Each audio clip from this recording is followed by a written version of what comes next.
Chapter 2 Acids, Bases and Salts. Important questions for board exam 2024.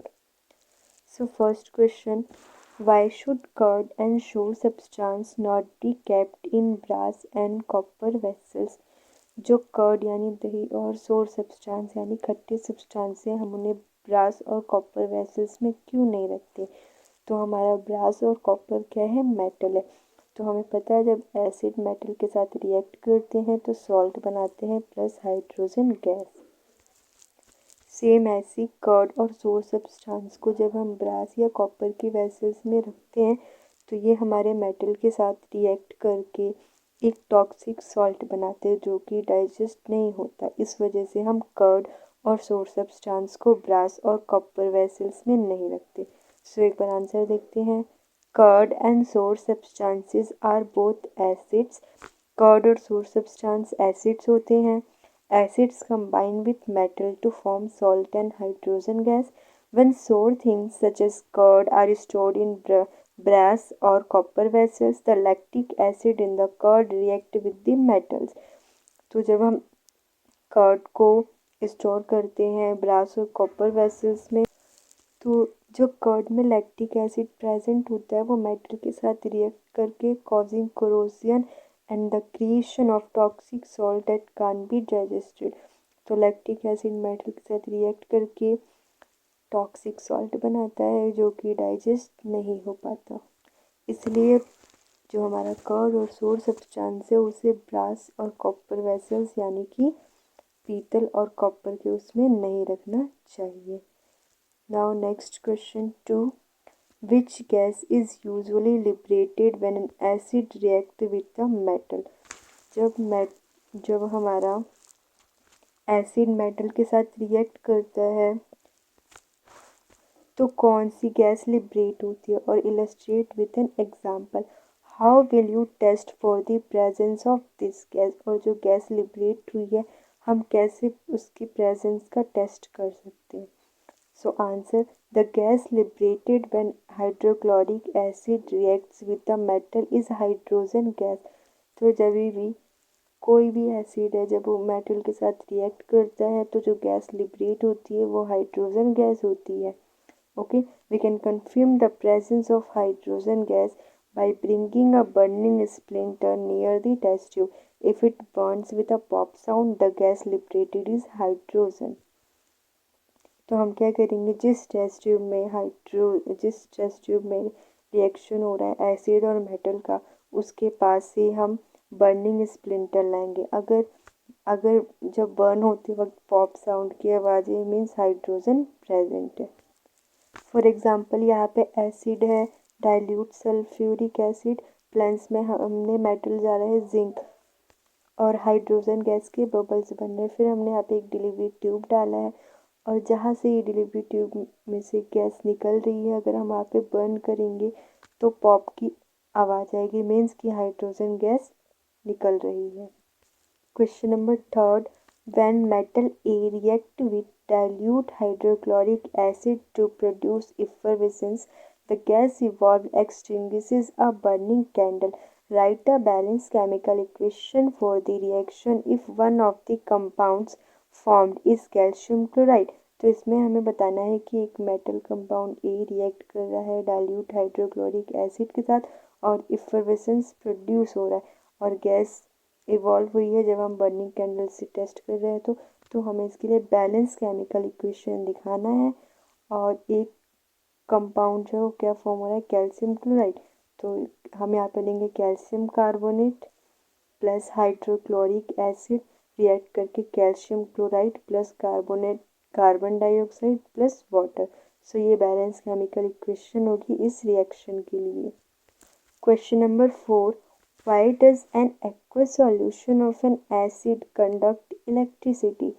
Aqueous solution of acid जो है मतलब acid में अगर हम वाटर मिला देते हैं तो वह इलेक्ट्रिसिटी को कंडक्ट कैसे करेगा और क्यों करेगा? So answer, the aqueous solution of acid conduct electricity because the acid solution have H plus ions and the movement of these ions help for the flow of electrical current through the solution। तो aqueous solution है किसी भी acid का, तो उनके अंदर H+ ions होते हैं जो कि मूवमेंट, और जब ये H+ आयन मूव करते हैं तो इलेक्ट्रिसिटी फ्लो होती है। इस वजह से जो एक्वस सॉल्यूशन होता है वो ऑफ एसिड होता है वो इलेक्ट्रिसिटी कंडक्ट करता है, क्योंकि जब हम एसिड में वाटर डालते हैं तो H+ आयंस रिलीज होते हैं, इसलिए वो इजीली इलेक्ट्रिसिटी को कंडक्ट करते हैं और इलेक्ट्रिसिटी फ्लो हो जाती है। Question number 5, why does dry HCl gas not change the colour of dry litmus paper? Dry hydrochloric acid gas जो है वो ड्राई लिटमस पेपर का कलर चेंज क्यों नहीं करता? Answer, HCl can produce these ions only in the form of aqueous solution. Hence, dry HCl gas doesn't change the color of dry litmus paper. तो जो HCl gas होता है, dry है means water absence है। अब जब water नहीं है तो जो HCl है वो अपना H+ आयन रिलीज नहीं करता। तो जब हम एसिड अगर एक्वस होगा तो HCl जो है हाइड्रोजन रिलीज करेगा और वो जो H+ है वो वाटर के साथ कंबाइन होकर H2 पॉजिटिव बनाते हैं, जिससे कि एसिडिक उनका नेचर होता है। बट अगर ड्राई है तो ये H+ आयन रिलीज ही नहीं कर पाएगा क्योंकि वाटर तो है नहीं, इसलिए ये ड्राई लिटमस पेपर को चेंज नहीं करता। Question number 6, while diluting acid, why is it recommended that acid should be added to water and not water to the acid? Next question है, जब हम एसिड को डाइल्यूट करते हैं यानी एसिड में वाटर मिक्स करते हैं तो ये क्यों बोला जाता है कि हमें एसिड को ऐड करना है वाटर में? हम वाटर को एसिड में क्यों नहीं ऐड कर सकते? जब भी डाइल्यूशन होता है तो एसिड को वाटर में ऐड करते, वाटर को एसिड में ऐड नहीं कर सकते, क्यों? So answer, while diluting an acid it is preferred that the acid added to water rather than the water being added to acid. Means कि जब भी हमें एसिड में वाटर मिक्स करना होता है तो हम एसिड को मिक्स करते हैं वाटर में, adding water to a concentrated resist. अगर हम एसिड में वाटर मिक्स करेंगे तो releases a large amount of heat, तो बहुत ज़्यादा हीट होगा which can cause an explosion and acid burns on the skin, clothing and other parts of the body.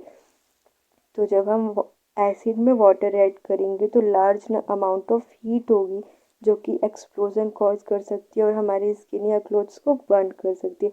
इसलिए कभी भी जब एसिड को डाइल्यूट करते हैं तो एसिड को मिक्स करते हैं वाटर में।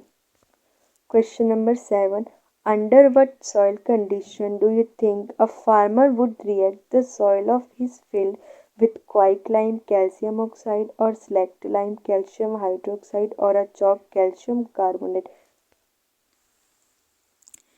जो सॉइल होगा उसकी वो कौन सी कंडीशन में होगा कि फार्मर उसमें क्वाइकलाइम, स्लैक्ड-लाइम और चॉक मिलाएगा?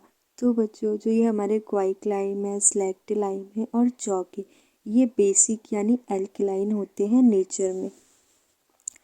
तो जब सॉइल हमारा एसिडिक होता है तो वो क्रॉप अच्छी नहीं करता, ठीक है। तो इसलिए हम क्या करते हैं कि सॉइल को न्यूट्रलाइज करने के लिए, उसके एसिडिक नेचर को ख़त्म करने के लिए हम उसमें एल्कलाइन मिक्स करते हैं यानी क्वाइकलाइम, स्लैक्ड-लाइम और चॉक-लाइम। इससे क्या होता है, सॉइल हमारा एसिडिक नेचर है और ये एल्कलाइन, जब हम इन्हें ऐड करते हैं तो ये न्यूट्रलाइज कर देता है और हमारी क्रॉप बिल्डिंग अच्छी होती है। Answer, if the solution is acidic in nature which is not suitable for agriculture, then the farmer would treat the soil with quicklime, slacked-lime और chalk। जो हमारा सॉइल होगा वो एसिडिक नेचर का होगा जो एग्रीकल्चर के लिए सुटेबल नहीं है, तो इसलिए फार्मर क्या करेगा, सॉइल को ट्रीट करेगा क्वाइकलाइम, स्लैक्ड-लाइम और चॉक जो कि एल्कलाइन होते हैं नेचर में। Question number 8, name the substance which on treatment with chloride yields bleaching powder. हमें उस सब्सटेंस का नेम बताना है जिसे हम क्लोराइड से ट्रीट करते हैं तो ब्लीचिंग पाउडर बनाते हैं। So answer, calcium hydroxide on treatment with chloride yields bleaching powder which is represented at CuCl2। तो हमारा कैल्शियम हाइड्रोक्साइड से जिसे हम ट्रीट करते हैं क्लोराइन से, तो वो ब्लीचिंग पाउडर बनाता है। ब्लीचिंग पाउडर का फॉर्मूला क्या होता है? CaOCl2। Question number 9. What will happen if a solution of sodium hydrocarbonate is heated? Give the equation of the reaction involved. So, जब solution of sodium hydrogen carbonate को heat करते हैं तो क्या होता है?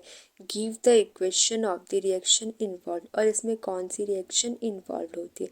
So answer, when sodium hydrogen carbonate is heated, sodium carbonate and water are formed along with the evolution of carbon dioxide gas।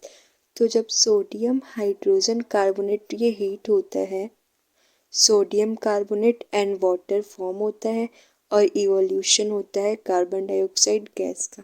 ये question है 2NaHCO3 यानी सोडियम हाइड्रोजन कार्बोनेट को जब हीट करेंगे तो प्रोडक्ट Na2CO3 प्लस H2O यानी कि sodium carbonate plus water और कार्बन डाइऑक्साइड इवोल्यूशन होता है। Question number 10. Write an equation to show the reaction between plaster of Paris and water. Equation बतानी है plaster of Paris and water के बीच। So answer, ये equation है CaSO4.12H2O, ये हमारा प्लास्टर ऑफ पेरिस है, प्लस 3/2H2O, ये हमारा वाटर रिएक्ट करके CaSO4 plus 2H2O। So it is the reaction when plaster of Paris react with water. Okay, chemical equation for the reaction of plaster of Paris and water. Heat is released when plaster of Paris react with water and crystallizes. Question number 11. Compounds such as alcohols and glucose also contain hydrogen but are not categorized as acids. Describe an activity to prove it. जो alcohols और glucose होते हैं उनमें भी hydrogen होता है लेकिन वो एसिड के कैटेगरी में नहीं आते, तो इसे प्रूफ करना है। सो आंसर, ऑब्जर्वेशन किया हमने तो the bulb glows in HCl only, तो इसमें लिखा है ना describe an activity to prove it. तो हमने क्या किया, एक बल्ब को HCl सॉल्यूशन में जलाया तो वो ग्लो कर गया, लेकिन HCl में तो कर गया लेकिन जो अल्कोहल और ग्लूकोज में नहीं करा। क्यों? The reason is that the HCl solution dissociates into H plus and Cl negative ions। तो इसमें क्या होता है, जो HCl होते हैं, जो हाइड्रोक्लोरिक एसिड होते हैं, वो क्या करते हैं, वो डिसोसिएट हो जाते हैं, मतलब वो टूट जाते हैं H प्लस और Cl नेगेटिव आयंस में, जिससे क्या होता है, ये H प्लस आयंस जो होते हैं वो हेल्प करते हैं कंडक्ट इलेक्ट्रिसिटी के लिए। लेकिन जो ग्लूकोज और अल्कोहल्स होते हैं वो डिसोसिएट नहीं होते और जिससे कि उनमें भी इलेक्ट्रिसिटी कंडक्ट नहीं होती। सो इसलिए अल्कोहल्स और जो ग्लूकोज होते हैं वो एसिडिक कैरेक्टर में नहीं आते, और HCl है वो H प्लस आयन और Cl नेगेटिव में टूट जाता है, जिससे कि ईजिली इलेक्ट्रिसिटी कंडक्ट हो जाती है, और इसलिए हमने देखा कि बल्ब सिर्फ HCl सॉल्यूशन में ही ग्लो कर गया। Question number 12. Equal lengths of magnesium ribbons are taken in test tube A and B. Hydrochloric acid यानी HCl is added to test tube A while acetic acid is added to test tube B. In which test tube will the fizzing occur more vigorously and why? तो इसमें हमने दो test tube लिए हैं, test tube A and test tube 2। दोनों में हमने equal length of magnesium ribbon डाली है। उसके बाद हमने टेस्ट ट्यूब ए में एसिटिक एसिड डाला है, और एक टेस्ट ट्यूब में हमने डाला है HCl। तो इसमें पूछा है कौन से टेस्ट ट्यूब में जो है फिजिंग जल्दी होगा और क्यों। तो हमने एक टेस्ट ट्यूब ए में हमने हाइड्रोक्लोरिक एसिड डाला है और टेस्ट ट्यूब बी में एसिटिक एसिड डाला है। तो क्या होगा, हमें पता है कि जो मेटल होता है वो रिएक्ट करता है एसिड के साथ और हाइड्रोजन गैस बनाता है। ओके, तो मैग्नीशियम रिबन क्या है, मेटल, और दोनों में हमने एसिड डाला है। टेस्ट ट्यूब ए में हाइड्रोक्लोरिक यानी HCl acid, test tube B में एसिटिक एसिड। तो जो हमारा HCl है वो मोर एसिडिक है एसिटिक एसिड के कंपैरिजन में। तो जो HCl होगा वो जल्दी से हाइड्रोजन गैस को क्या दे देगा, और जिससे कि हमारा टेस्ट ट्यूब ए में जो है फिजिंग बहुत जल्दी होगा, लेकिन अगर हम एसिटिक एसिड की बात करें तो वो क्या है, लेस एसिडिक है, HCl के कंपैरिजन है, तो उसमें थोड़ा टाइम लगेगा फिर फिजिंग होगा। So answer magnesium metal when react with N acid gives off hydrogen gas in the reaction. In test tube A, fizzing occur more vigorously because HCl is stronger acid than acetic acid. Hence, HCl liberates hydrogen more vigorously, which causes fizzing more vigorously. Okay? इसलिए हमारे test tube ए में जो fizzing जल्दी आएगी क्योंकि उसमें HCl है और वो मोर एसिडिक है, तो जल्दी से हाइड्रोजन गैस रिलीज कर देगा। Question number 13. A fresh milk has a pH of 6. How do you think the pH will change as it turns into curd? Explain your answer. तो जो मिल्क होता है उसका pH 6 होता है, लेकिन जब वो कर्ड यानी दही में चेंज होता है तो उसका pH कैसे चेंज हो जाता है? Okay, so answer, fresh milk has an acidic character due to its pH of by the action of bacteria the milk is transformed into curd। तो जो हमारा pH होता है वो भी एसिडिक कैरेक्टर होता है लेकिन कम होता है। By the action of bacteria, जो बैक्टीरिया एक्ट करेगा तो ये जो मिल्क है, this milk is transformed into curd, और ये मिल्क कर्ड में ट्रांसफर हो जाएगा, which further increases the curd's acidity and lower its pH from 6 to less than 6.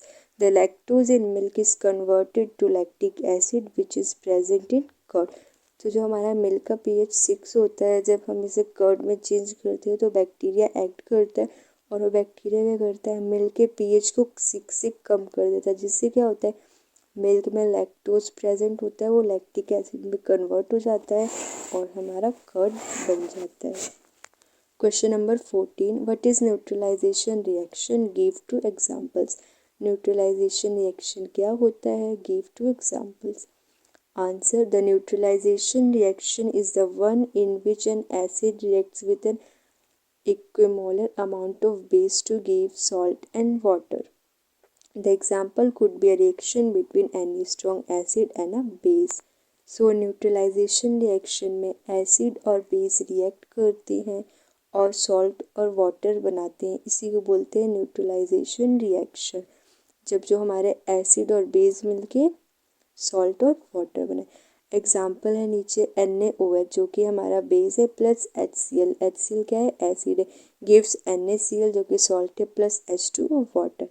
Second example में 2NaOH है यानी कि सॉल्ट है प्लस H2SO4 जो कि एसिड है, तो उससे प्रोडक्ट Na2SO4 जो कि सॉल्ट है प्लस 2H2O यानी वाटर। सो ये एग्जाम्पल था न्यूट्रलाइजेशन रिएक्शन का। Question number 15. Plaster of Paris should be stored in a moist proof container. Explain why. तो जो हमारा प्लास्टर ऑफ पेरिस है उसे मॉइस्चर प्रूफ कंटेनर में रखना चाहिए, क्यों? So answer, the plaster of Paris should be stored in a moisture proof container as it turns into hard substance known as gypsum on absorption of water from moisture। तो जो plaster of Paris होता है वो क्या करता है, water से react करके जिप्सम बनाता है जो कि बहुत ही ज़्यादा हार्ड सब्सटेंस होता है। तो अगर हम प्लास्टर ऑफ पेरिस को मॉइस्चर वाले कंटेनर में रखते हैं तो क्या करेगा, उस मॉइस्चर से वाटर एब्जॉर्ब करके जिप्सम यानी एक हार्ड सब्सटेंस में कन्वर्ट हो जाएगा। तो इसलिए हमें मॉइस्चर प्रूफ कंटेनर जिसमें मॉइस्चर ना हो उस कंटेनर में रखना चाहिए, जिससे कि जो हमारा POP है वो जिप्सम में कन्वर्ट ना हो। Question number 16. A milkman adds a very small amount of baking soda to fresh milk. एक मिल्कमैन फ्रेश मिल्क में बहुत ही छोटे अमाउंट में बेकिंग सोडा मिलाता है। फर्स्ट क्वेश्चन है, why does he shift the pH of fresh milk from 6 to slightly एल्काइन? तो उसने जो मिल्क का pH था उसे 6 से उसे एल्काइन यानी 6 से ज़्यादा क्यों किया? Second question, why does this milk take a long time to set is curd? और ये मिल्क ने इतना टाइम क्यों लगाया कर्ड में सेट होने में? सो आंसर है, by making milk more alkaline it is prevented longer from turning into curd। जब हम फ्रेश मिल्क को अगर एल्कलाइन कर देंगे तो इसे कर्ड हम प्रिवेंट कर सकते हैं कर्ड होने में, मतलब कर्ड होने में ये बहुत टाइम लगेगा। That's why milkmen shift the pH of fresh milk to slightly alkaline। इसलिए मिल्कमैन ने मिल्क को एल्काइन किया जिससे कि वो कर्ड होने में टाइम लगा। By adding a very small amount of baking soda to it, मतलब मिल्कमैन ने फ्रेश मिल्क का पीएच एल्कलाइन इसलिए किया, यानी 6 से ज़्यादा इसलिए किया ताकि जो मिल्क है वो बहुत लॉन्ग टाइम लगाए कर्ड होने में, जिससे कि कर्ड होने से प्रिवेंट कर सके। नाउ सेकंड का आंसर है as this milk is slightly more alkaline than other, और ये मिल्क जो है ज़्यादा एल्कलाइन है अदर से, the acid produce to set this into curd will be neutralised by baking soda added to milkman, hence this milk takes a longer to set is curd. अब क्या हुआ, ये पहले ही एसिडिक था बट हमने एल्कलाइन मिला के इसको न्यूट्रलाइज कर दिया, एल्काइन यानी बेकिंग सोडा मिला के न्यूट्रलाइज करते, तो इस वजह से ये दोबारा ये कर्ड होने मतलब एसिडिक होने में टाइम लगाएगा।